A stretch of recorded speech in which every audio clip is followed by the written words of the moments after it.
اللہ عز و جل کے ذکر کی طرف دوڑو اور خرید و فروخت چھوڑ دو، یہ تمہارے لیے بہتر ہے اگر تم جانو۔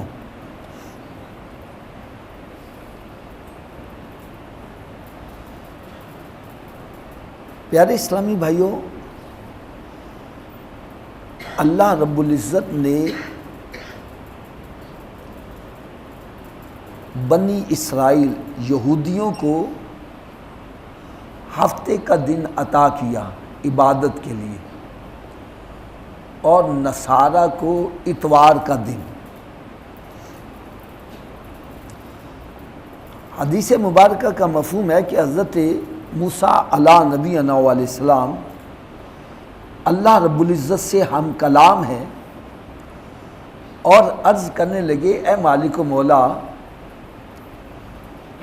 تو نے یہودیوں کو ہفتے کا دن عطا کیا ہے عبادت کے لیے، اور نصارہ کو تو اتوار کا دن عطا کرے گا، تو اپنے محبوب کریم صلی اللہ علیہ وسلم کے امتیوں کے لیے تو نے کون سا دن رکھا ہے؟ تو رب تعالیٰ نے ارشاد فرمایا، ان کے لیے میں نے جمعے کا دن رکھا ہے۔ کون سا دن رکھا ہے جی؟ جمعے کا دن رکھا ہے۔ حضرت موسیٰ علیہ السلام عرض کرتے ہیں، مالک مولا، یہ جمعے والے دن میں کیا فضیلت ہے؟ فرمایا، اے موسیٰ، اگر جمعے کا دن تیری قوم کو دے دیا جاتا تو ان کی شکلیں تبدیل نہ کی جاتی۔ یعنی جمعے کا دن ایسی فضیلت والا ہے کہ جو بندہ جمعے کی نماز ادا کرتا ہے تو جمعے سے لے کر جمعے تک بندے سے جو گناہ ہوئے ہوتے ہیں اللہ تعالیٰ ان سارے گناہوں کو معاف فرما دیتا ہے۔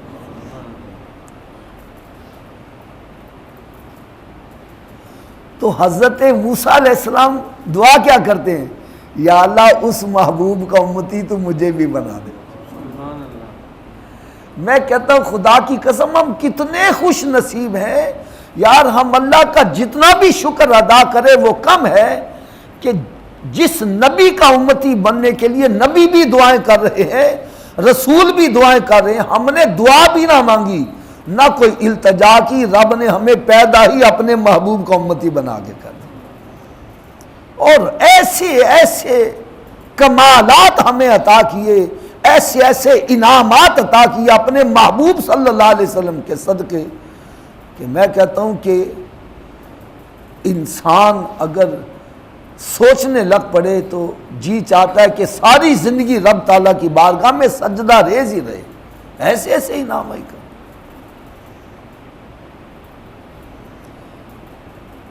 حدیث مبارکہ میں آتا ہے کہ جمعے کا دن عید کا دن ہے۔ میں یہاں پر ایک بات عرض کرنا ضروری سمجھوں گا، جب ہم جشن عید میلاد النبی کی بات کرتے ہیں تو کچھ لوگ کہتے ہیں جی عیدیں صرف دو ہی ہیں، یہ تیسری عید کہاں سے نکال لی؟ ان بیچاروں کو یہ پتہ نہیں ہے کہ میرے آقا صلی اللہ علیہ وسلم نے ارشاد فرمایا جمعے کا دن بھی عید کا دن ہے، اور اندازہ کرو صحابہ کرام علیہم رضوان اس عید کے دن کو منانے کے لیے تیاریاں پہلے سے شروع کر دیتے، اپنے کام کاج کو سمیٹ لیتے اور جو کاروبار سارا سیٹ سٹ کر کے، تاکہ جمعے والے دن ہم صرف فارغ ہوں گے اور رب کی عبادت میں مشغول ہوں گے۔ اس قدر اہتمام کیا جاتا تھا جمعے کا۔ اور حدیث مبارکہ میں آتا ہے کہ جو بندہ جمعے والے دن غسل کرے، غسل بھی کون سا؟ ایک تو میں نے بتلایا تھا نا کہ ٹھنڈک حاصل کرنے کے لیے بندہ غسل کرتا ہے، ایک ہے جیسے بندے پر غسل فرض ہو جائے، اور فرض غسل جس طرح ادا کیا جاتا ہے جمعے والے دن غسل کرنا سنت ہے، اور یہ غسل اس طرح کرے جیسے غسل فرض کرنے کا طریقہ ہے، اس طریقے کے مطابق غسل کرے، اور پھر خوشبو لگائے۔ کیا کرے؟ خوشبو لگائے، اور اچھے کپڑے، دھلے ہوئے کپڑے، ہو سکا نئے کپڑے پہنے تاکہ دیکھنے والے کو پتہ چلے کہ یار اس کو خوشی کا دن نصیب ہوا ہے۔ اور حدیث پاک میں آتا ہے کہ جو بندہ جمعے کے دن خوشبو لگا کر مسجد میں آتا ہے تو جتنے بندوں تک خوشبو جائے گی اتنے غلام آزاد کرنے کا اس کو ثواب عطا کیا جائے۔ اور پھر فرمایا کہ جمعے دن مسجد میں آئے اور اگر سب سے پہلے آئے گا، کیا میں نے کہا؟ سب سے پہلے مسجد میں آئے جمعے کی نماز ادا کرنے کے لیے تو رب تعالیٰ اس کو ایک اونٹ قربان کرنے کا ثواب عطا فرمائے گا۔ جو دوسرے نمبر پر آئے اس کو گائے ذبح کرنے کا ثواب دیا جائے گا، تیسرے نمبر پر آئے بکرا ذبح کرنے کا، پھر چوتھے نمبر پر آئے ایک مرغی، اور پھر جو اس کے بعد آئے اس کو ایک انڈا رب کے رستے میں خیرات کرنے کا ثواب دیا جائے گا۔ اور جو پھر اس کے بعد آتے ہیں تو فرشتے پھر اپنے وہ نامہ، وہ جو لکھنے والے تحریری کاغذات سمیٹ کر وہ بھی جمعے کی نماز میں شامل ہو جاتے ہیں۔ پھر عام بندوں کی طرح بندوں کو ثواب دیا جاتا ہے، جو پہلے آئے اس کو اتنا ثواب۔ اور یقین جانو میں دکھ کے ساتھ کہتا ہوں، آج ہماری کوشش یہ ہوتی ہے کہ مسجد میں اس وقت جائیں جب امام رکوع میں گیا ہو۔ ہم اتنے بڑے ثواب سے محروم رہ، گھر میں بیٹھے گپے لگاتے رہیں گے، اور یہ نہیں کہ ہم جلدی جائیں اور ہمیں اضافی جو ثواب مل رہا ہے وہ ہم حاصل کر لیں۔ اور پھر فرمایا کہ مسجد میں آئے اور کسی کو ایذا نہ دے۔ ایذا دینے سے کیا مراد ہوتی ہے؟ بعض بندے پہلی صف میں ثواب حاصل کرنے کی خاطر بندوں کی گردنیں پھلانگ پھلانگ کے آتے ہیں، اور پھر آ کر اے تو ادھر ہو جائے، تو ادھر ہو جا، درمیان میں آپ بیٹھ کے۔ فرمایا کہ مسلمان کو ایذا دینا یہ جائز نہیں ہے۔ جمعے کی نماز پڑھنے آیا ہے، اگر پہلی صف میں بیٹھنے کا شوق ہے تو سب سے پہلے آؤ، یہ نہیں سب سے بعد میں آ کر پہلی صف کا ثواب حاصل کرنے کے لیے اب لوگوں کی گردنیں پھلانگ رہا ہے۔ اس کے لیے حدیث پاک میں بڑی سخت وعید آئی ہے۔ گردنیں نہیں پھلانگنی، جہاں جگہ ملے وہیں بیٹھ جاؤ، کسی کو ایذا نہ پہنچاؤ، اور پھر نماز پڑھ کے فارغ ہو جاؤ، اپنے گھر کو پلٹو گے تو فرمایا کہ اللہ تبارک و تعالیٰ تمہارے ایک جمعے سے لے کر دوسرے جمعے تک بلکہ 3 دن بعد والے بھی رب تعالیٰ گناہ معاف فرما دے گا۔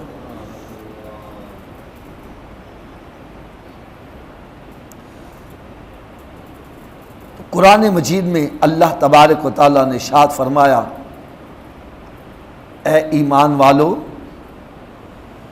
جب جمعے کی نماز کے لیے تمہیں پکارا جائے، یعنی جمعے کی اذان ہو جائے،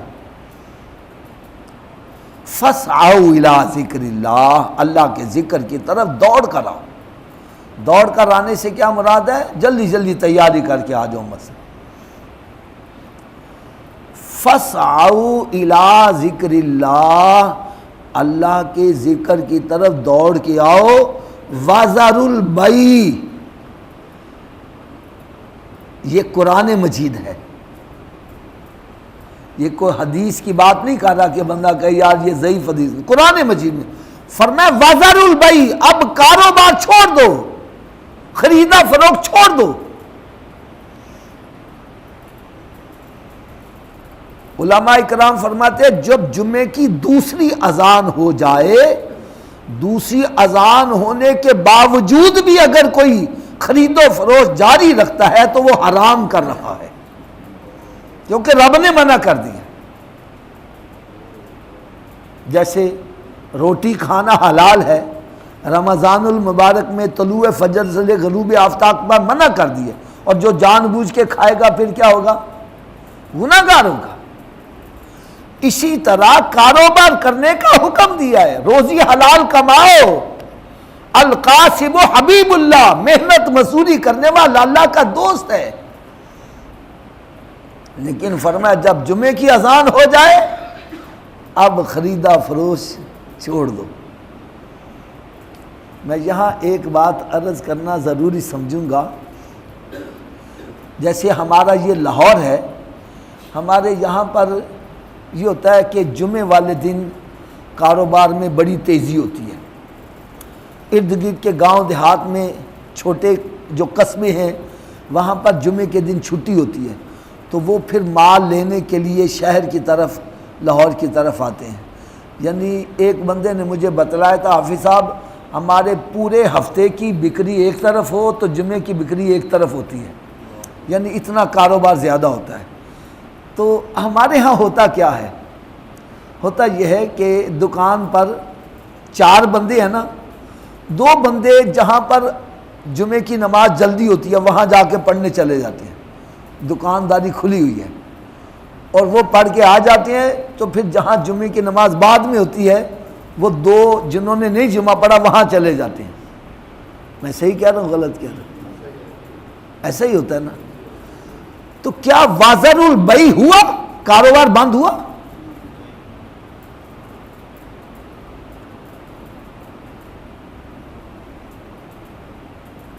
یہ میں قرآن کی آیت پڑھ رہا ہوں، فرمایا وازر البیع، کاروبار چھوڑ دو، خریدا فروخت چھوڑ دو۔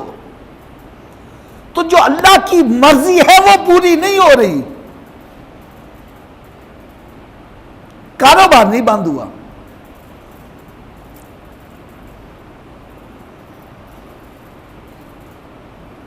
اور پھر بندہ سوچتا ہے کہ میں کاروبار بند کروں گا نقصان ہو جائے گا، بکری کم ہو جائے گی، یہی سوچتا ہے نا۔ قرآن کیا کہہ رہا ہے؟ ذالکم خیر لکم ان کنتم تعلمون، فرمایا ایسا کرو گے یعنی کاروبار بند کر دو گے یہ تمہارے حق میں بہتر ہے۔ اور وہ مالک ذل جلال ہے، وہ چاہے تو قطرے کو سمندر بنا دے اور چاہے تو سمندر کو قطرہ بنا دے۔ اللہ تعالیٰ تھوڑی کمائی میں برکت عطا، یعنی برکت سے مراد کیا ہوتی ہے؟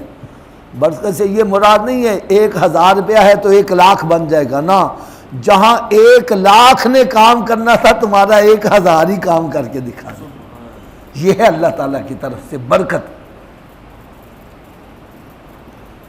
تو ہمیں قرآن مجید پر عمل کرنا ہے، اور کئی بندے جمعے کی نماز کو اہمیت نہیں دیتے، جمعہ پڑھا نہ پڑھا پرواہ ہی نہیں ہے۔ حدیث مبارکہ کا مفہوم ہے جو 3 جمعے لگاتار چھوڑ دے، کتنے جی؟ 3 جمعے لگاتار چھوڑ دے، اللہ تعالیٰ اس کے دل پر مہر لگا دے گا۔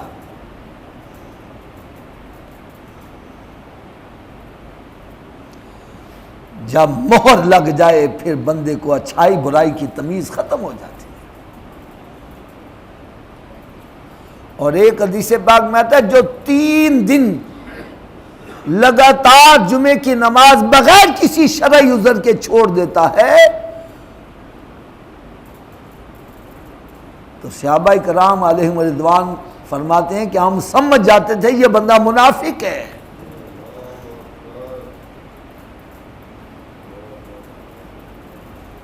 ہمارے ہاں جمعے کی نماز کو اہمیت نہیں دی جاتی۔ خدا را یہ جمعے کا دن ہم مسلمانوں کے لیے عید کا دن ہے، اس کو اہتمام کے ساتھ منانا چاہیے، اس کے لیے پہلے سے پری پلاننگ کرنی چاہیے کہ جمعے کا دن آ رہا ہے، میں یہ کپڑے پہنوں گا، میں نے غسل کرنا ہے، میں نے یہ کام کرنا ہے۔ اگر کوئی دوست آ گیا بھائی جمعے والے دن مجھے تیرے ساتھ کام، نہ بھائی جمعے کا دن ہے، عبادت کا دن ہے، میں نے یہ کام کرنا ہے، باقی دن تھوڑے ہیں، میں تیرے ساتھ کام کرتا رہوں گا، یہ جمعے کا دن جو ہے وہ مجھے بس عبادت کرنی ہے۔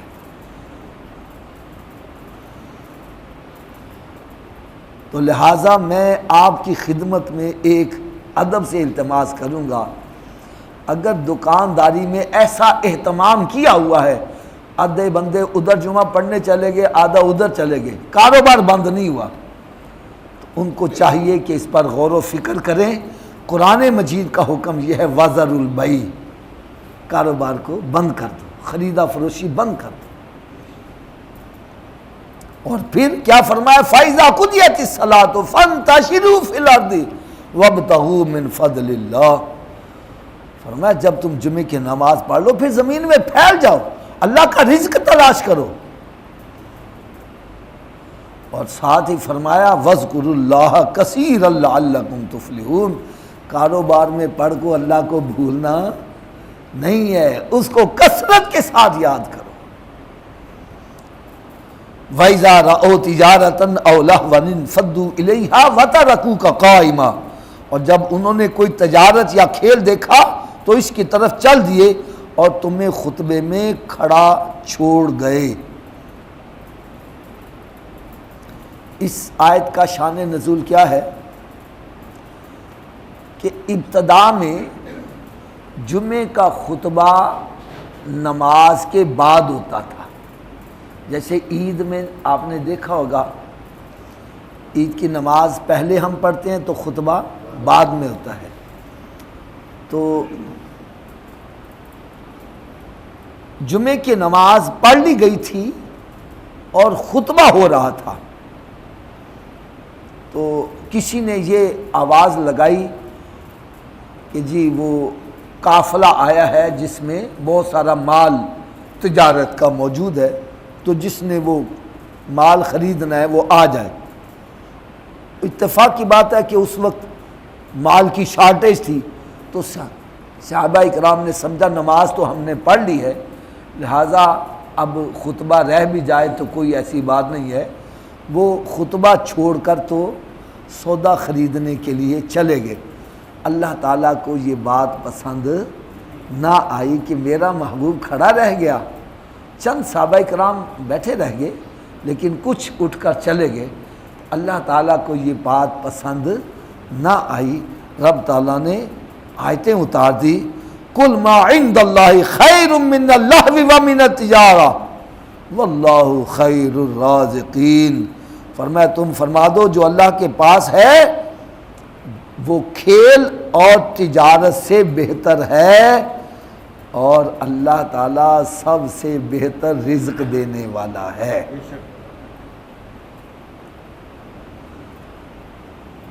تو پھر ہوا یہ کہ جمعے کا خطبہ جمعے کی نماز سے پہلے کر دیا گیا، جمعے کا خطبہ پہلے کر دیا گیا اور نماز بعد میں، لیکن عید کا وہی سلسلہ چلتا رہا، پہلے عید کی نماز اور خطبہ بعد میں۔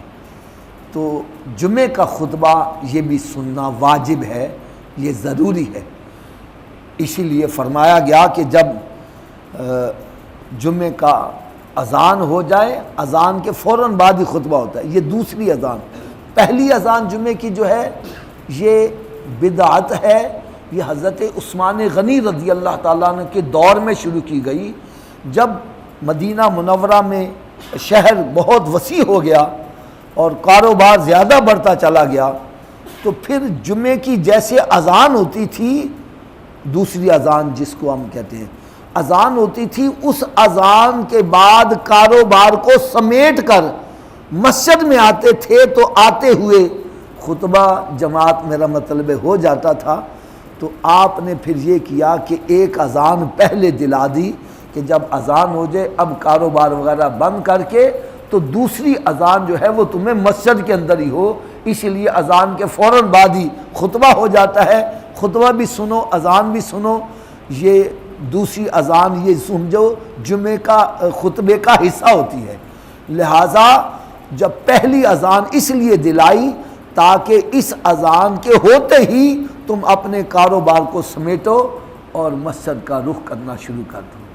تو پیارے اسلامی بھائیوں، جمعے کا دن ہمارے لیے عید کا دن ہے، ہمیں اس کو اہمیت دینی چاہیے اور اس کے لیے ہمیں اپنے آپ کو فارغ کرنا چاہیے اللہ تعالیٰ کے ذکر کے لیے، عبادت کے لیے۔ جمعے کے دن قرآن پاک کی تلاوت کرو، حدیث پاک میں آتا ہے جو بندہ سورہ کہف کی تلاوت کرتا ہے جمعے والے دن یا جمعے کی رات یا جمعے کے دن، اللہ تبارک و تعالیٰ اگلے جمعے تک کے اس کے گناہوں کو معاف فرما دیتا ہے، اور ایک نور ہوگا جو اس کی حفاظت کرے گا۔ اور اسی طرح جو سورہ دخان کی تلاوت کرتا ہے 70,000 فرشتے اس کے لیے دعائے مغفرت ہی کرتے رہتے ہیں۔ تو لہٰذا یہ جمعے والے دن کوشش کریں، قرآن مجید کی تلاوت کریں اور پھر درود و سلام کی کثرت کریں۔ حدیث پاک میں آتا ہے کہ جو جمعے کے دن اور جمعے کی رات مجھ پر کثرت سے درود پاک پڑھتا ہے، اس کا درود پاک میں خود اپنے کانوں سے سنتا ہوں۔ اور ایک حدیث پاک میں آتا ہے کہ جمعے کے دن ایک ساتھ ایسی رکھ دی گئی ہے کہ بندہ جو بھی رب سے مانگتا ہے رب تعالیٰ اس کو عطا فرما دیتا ہے۔ اور وہ علماء کرام نے فرمایا وہ عصر اور مغرب کے درمیان کی ساتھ ہے، اس دوران جو چیز جائز بندہ رب تعالیٰ سے مانگتا ہے اللہ تعالیٰ اس کو عطا کرتا ہے۔ اللہ تعالیٰ سے میں دعا کرتا ہوں کہ اللہ تعالیٰ ہم سب کو جمعے کا ادب و احترام کرنے کی توفیق عطا فرمائے، اور جمعے والے دن عبادت کرنے اور نیک اعمال اور گناہوں سے بچنے کی اللہ تعالیٰ ہم سب کو توفیق عطا فرمائے۔ وما علیہ الا البلاغ۔